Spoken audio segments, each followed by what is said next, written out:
I knew the HOA in our neighborhood was bad, but I never expected them to go after my livestock. I was unloading hay from my truck when Karren Whitmore, the self-appointed queen of the HOA, stormed onto my property like she owned it. Her short, stiff blonde bob barely moved as she marched up to me, waving a stack of papers in one manicured hand. "Xander, this is unacceptable," she snapped. "You can't have farm animals here. This is a residential neighborhood, not some backwoods barnyard." I wiped the sweat off my forehead and leaned against the truck. "Karren, I've had these animals for years. They're all contained, and they don't bother anyone." She scoffed, crossing her arms like she was about to deliver a death sentence. "Well, the HOA has decided it's against the community aesthetic. You have 24 hours to remove them, or we'll have them taken care of ourselves." That set off every alarm in my head. "Taken care of?" I repeated, stepping closer. "What does that mean?" She gave me a sickeningly sweet smile. "It means if you don't comply, we'll have them removed from the property at your expense." I clenched my jaw. I knew Karren had always been a power-hungry control freak, but this was a new low. My goats, chickens, and a few miniature cows were well within local zoning laws. The HOA had no authority over them. "That's not how this works," I said, keeping my voice steady. "You don't have the authority to confiscate property that isn't violating any laws." Karren just laughed, turning on her heel. "See you in 24 hours, Jackson. Better start packing up your little farm before we do it for you." I spent the next few hours reviewing every HOA document I had, double-checking local ordinances, and preparing for whatever stunt Karren was planning. I wasn't about to let her win. But the next morning, I woke up to an empty barnyard. My animals were gone. I bolted outside, feeling my pulse hammering in my ears. The gates were wide open, the pens empty. Someone had come in the dead of night and taken them, and I had a pretty good idea who was responsible. My breath came in short, angry bursts as I scanned the empty pens. The early morning air was cool, but I felt heat rising in my chest. Whoever had done this had moved fast and quiet, slipping in under cover of darkness like common thieves. I wasn't about to waste time standing around in shock. I grabbed my keys, jumped into my truck, and sped toward the HOA office, my tires kicking up gravel as I pulled onto the main road. The small, beige building sat at the neighborhood entrance, a place where Karren and her cronies plotted their latest overreaches. I swung open the door, and there she was, Karren Whitmore, sipping on a steaming cup of coffee like she hadn't just orchestrated a blatant theft. She barely glanced up as I approached, but the slight twitch of her mouth told me she knew exactly why I was there. I planted my hands on the desk between us, my voice deadly calm. I wasn't going to give her the satisfaction of seeing me lose control. "Where are my animals?" Karren set her cup down with exaggerated care, her expression dripping with fake politeness. She folded her hands neatly. "Oh, Jackson," she said, feigning concern. "I was just about to notify you. We had your animals removed for violating HOA regulations. They were relocated." Her tone was so casual, so dismissive that I had to take a deep breath to keep from losing it. "Relocated where?" She waved a hand. "Oh, some farm outside of town. The board arranged for their removal early this morning. They're in good hands, I assure you." My fingers curled into fists. She was talking about my livestock like they were misplaced furniture. "You had no right," I said, my voice low and controlled. "You and your board just committed theft." She laughed lightly, shaking her head. "Oh, don't be dramatic. The HOA has the authority to enforce community standards, and livestock simply doesn't align with our vision." I leaned in slightly, letting my next words cut through her arrogance. "The HOA doesn't own my land, Karren. And funny thing, my property isn't even under your jurisdiction." That got her attention. A flicker of uncertainty crossed her face before she masked it with another smug smile. "That's debatable," she said, though her confidence had wavered just a fraction. "Regardless, the board has already made its decision."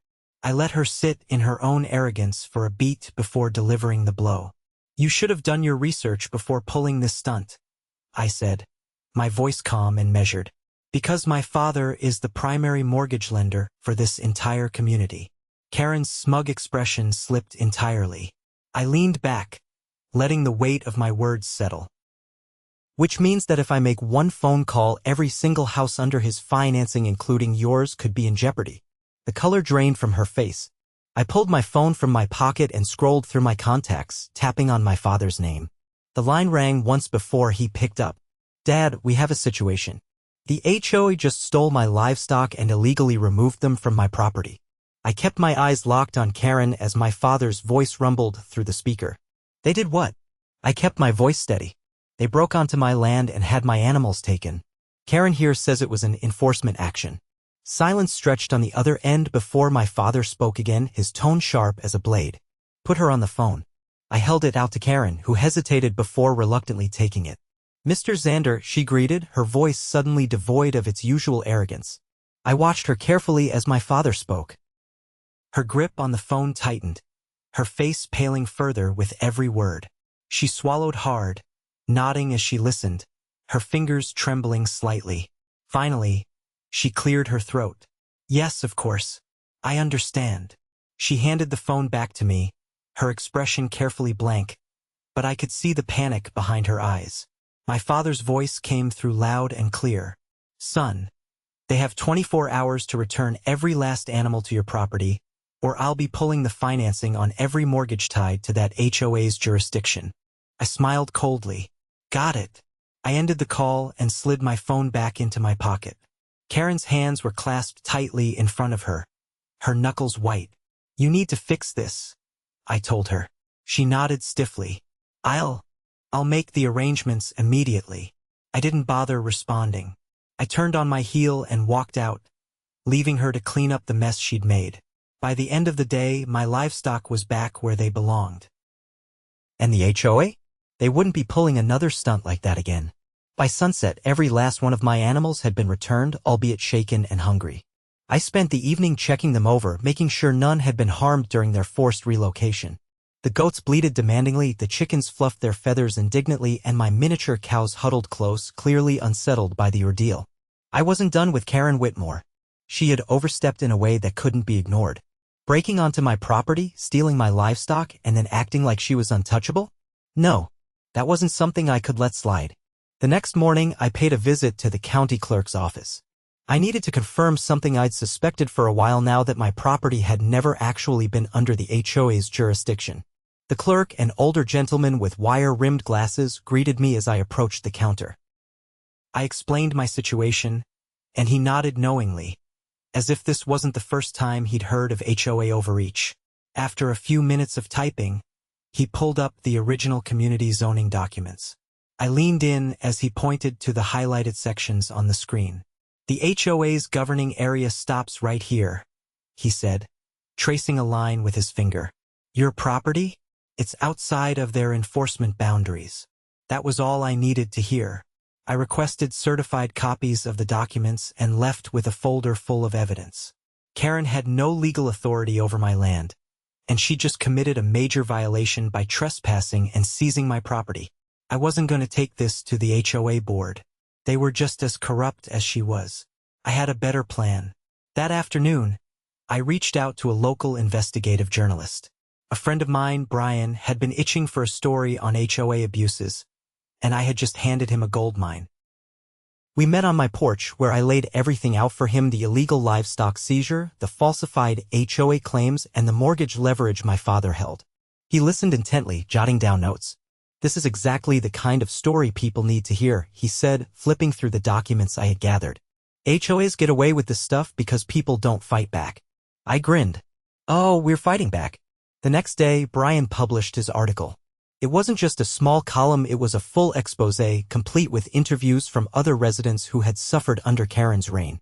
Within hours, the story was spreading like wildfire. The fallout was immediate. I didn't need to confront Karren directly. The community did it for me. By evening, a crowd had gathered in front of the HOA office.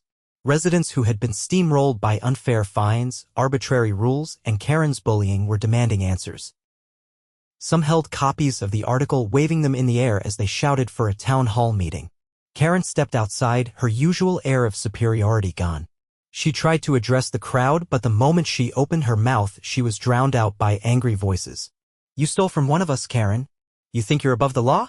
You've been abusing your power for years. We're done." She raised her hands, trying to regain control, but the crowd wasn't having it. Someone held up a petition, one demanding the removal of the entire HOA board. It already had dozens of signatures. The next day, I got a call. Karren had resigned. The HOA board had collapsed under the pressure and a special election was being organized to replace them. For the first time in years, the neighborhood had a chance to be free from their iron grip. I stood at my fence, watching my livestock graze peacefully. My land was mine again, and Karren Whitmore had finally been put in her place. Justice had been served. The neighborhood was changing fast. With Karren gone, people were finally stepping forward with stories of how she'd bullied them, unfair fines, arbitrary rule enforcement, and even intimidation tactics to silence complaints.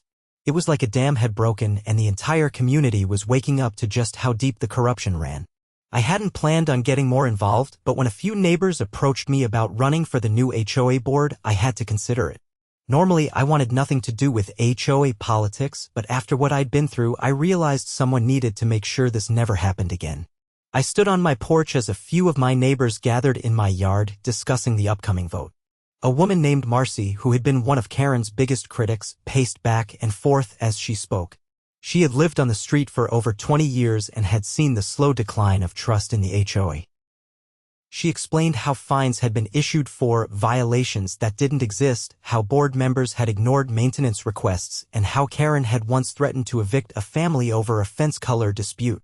Another neighbor, Luis, shook his head in frustration. He had been fined for parking his work truck in his own driveway despite no rule explicitly forbidding it. The fine had nearly doubled when he tried to fight it. As I listened, I realized something: this wasn't just about me anymore. The entire community had been under Karren's thumb for too long, and now that she was gone, people were desperate for real leadership. I agreed to run, but only if we could rewrite the HOA's bylaws to prevent another power-hungry board from taking over. That meant transparency, public votes on major decisions, and strict limits on what the board could enforce.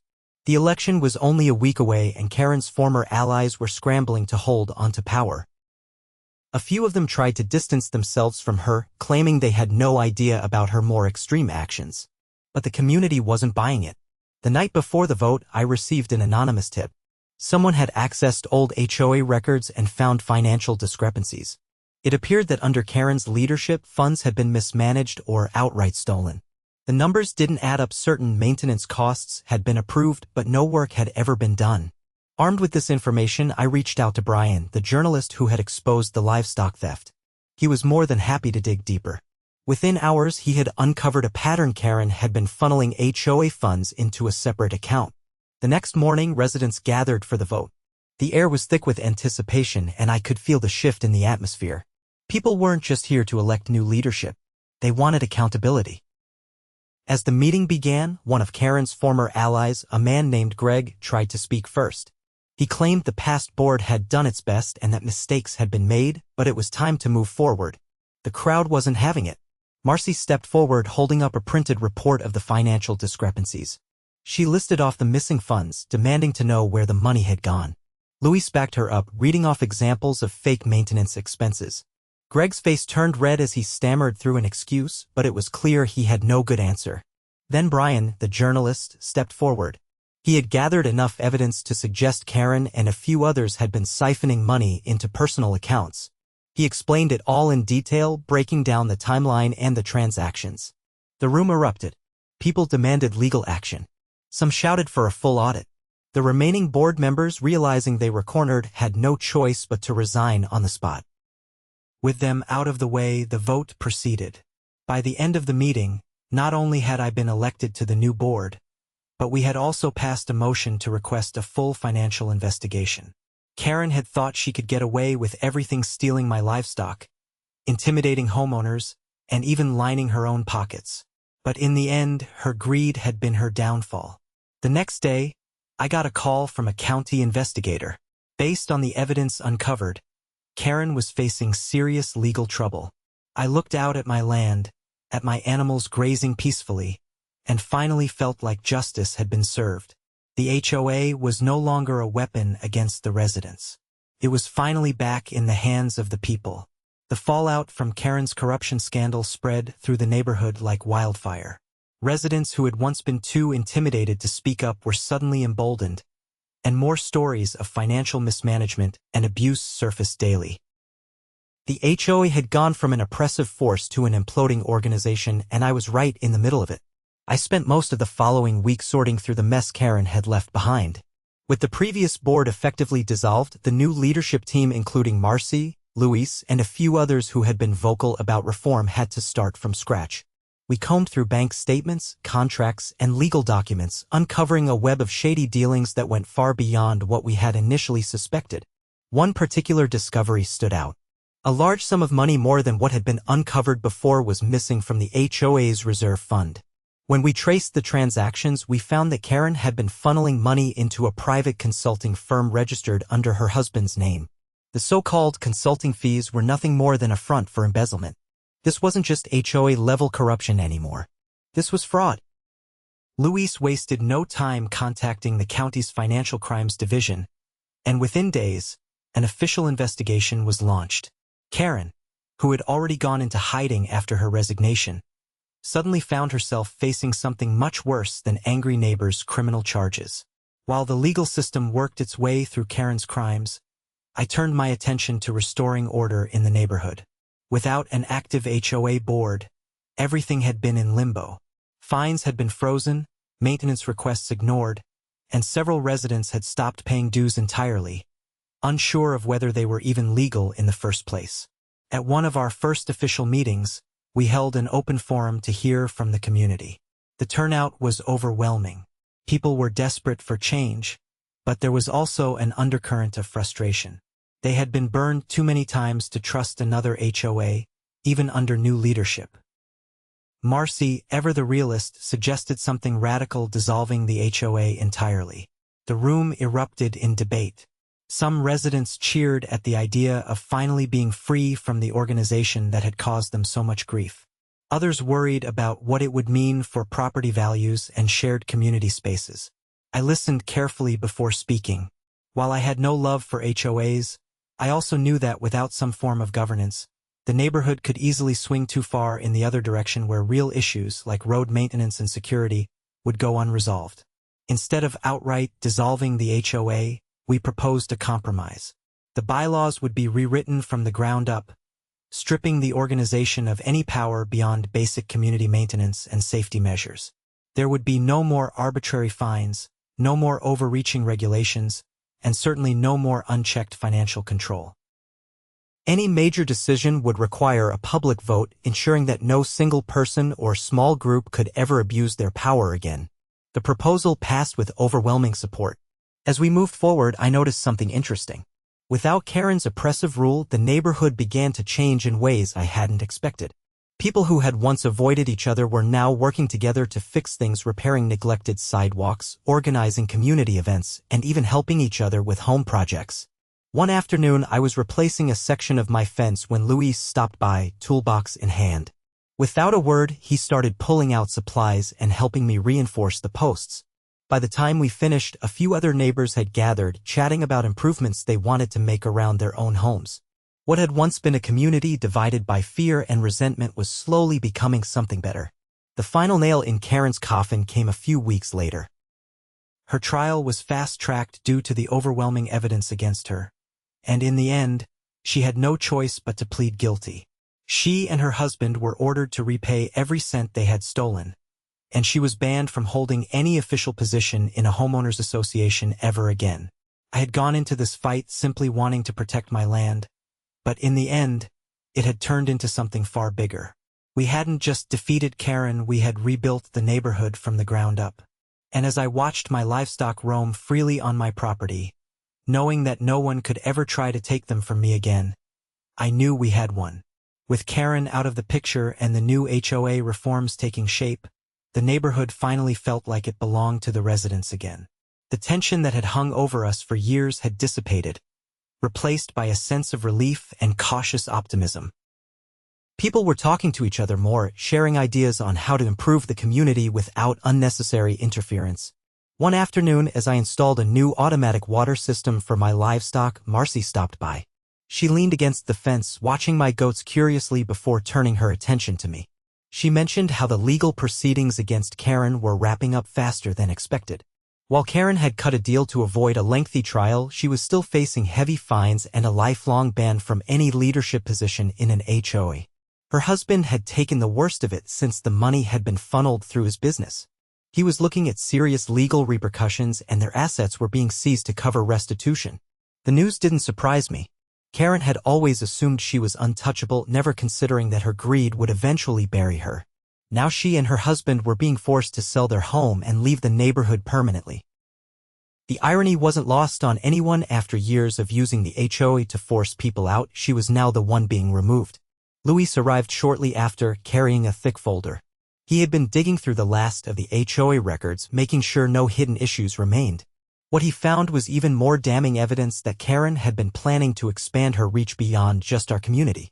She had been in talks with developers to annex more properties under the HOA's control, giving her access to even more homeowners' dues. Had she not been stopped, she could have turned dozens of additional homes into extensions of her personal fiefdom. The realization sent a chill through me. We had barely stopped her in time. With the last of her influence wiped away, our focus shifted to rebuilding. The new HOA board, stripped of any real power beyond basic maintenance, prioritized transparency. Every decision was now voted on publicly, and all financial records were accessible to any resident who wanted to review them. Fines were completely eliminated, replaced by voluntary contributions for shared expenses like road repairs and landscaping. Not everyone agreed with the changes at first. A handful of Karren's former allies tried to argue that stricter rules were necessary to maintain order, but they were quickly shut down by the majority. People had seen firsthand what unchecked authority led to, and they weren't going to let it happen again. As the weeks passed, the community transformed. Without arbitrary restrictions, people started making improvements to their homes without fear of fines. Yards became more vibrant, not because of regulations, but because people actually wanted to take care of their spaces. Neighbors who had once been pitted against each other by HOA-enforced disputes were now working together on projects, offering tools and expertise freely. One evening, as I sat on my porch watching the sun dip below the horizon, I saw something that truly cemented the change. A group of kids were playing in the cul-de-sac, riding bikes and laughing, something that had practically disappeared under Karren's rule when every minor thing had been met with a complaint or a fine. Their parents stood nearby, chatting easily, no longer worried about receiving notices for trivial violations. Marcy walked over, carrying a basket of freshly baked bread. She handed it to me with a grin, saying it was a thank you from the community for helping expose Karren's corruption.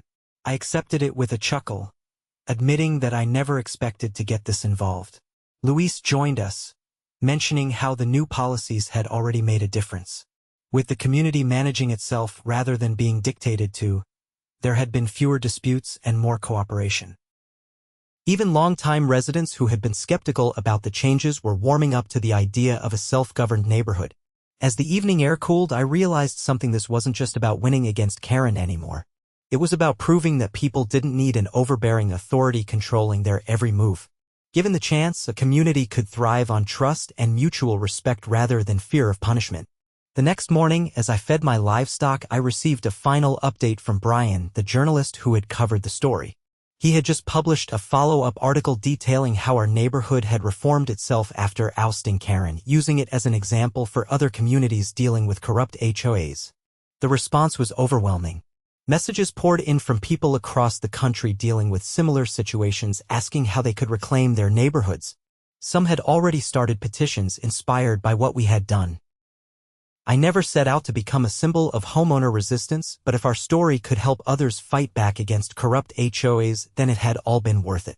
As I closed the gate to my livestock pen and looked out over my land, I felt a deep sense of satisfaction. The battle had been hard-fought, but we had won in the best way possible by taking back our community, not just from Karren, but from the very system that had allowed her to thrive. And with her gone for good, we could finally live the way we were always meant to: free.